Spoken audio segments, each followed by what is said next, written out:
मित्रांनो, तर या व्लॉगमध्ये मी तुम्हाला काहीतरी दाखवणार आहे, जे की आहे माझी कटाना.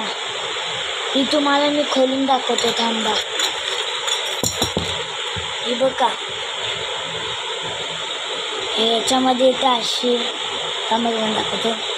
हे बघा अशी, ही रेनगोकुची तलवार आहे बघा. त्याचा असं लोगो असतो इथं, हा लालवाला.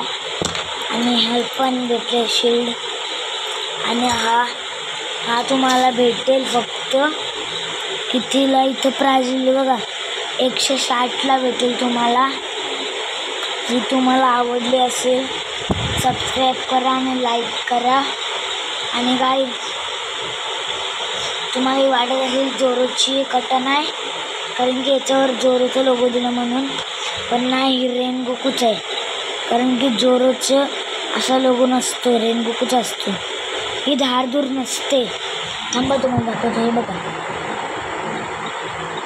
काय होतच नाही. आणि याचं असं येतं, कसं माहिती आहे का? हे बघा, हे असं टाकायचं असतं आणि इथे एक बटन असेल बघा. हे बघा, हा बटन दिसतोय, हा बटन तिथं असं दबायचं, मग ही निघते. ही माझी अशी कटाना असणार. शिल्ड आहे. तर मित्रांनो, जर तुम्हाला ही कटाना आवडली असेल आणि हा व्हिडिओ आवडला असेल, चॅनलला सबस्क्राईब करा, लाईक करा, कॉमेंट करा आणि शेअर करा. तेवढंच मी, बाय.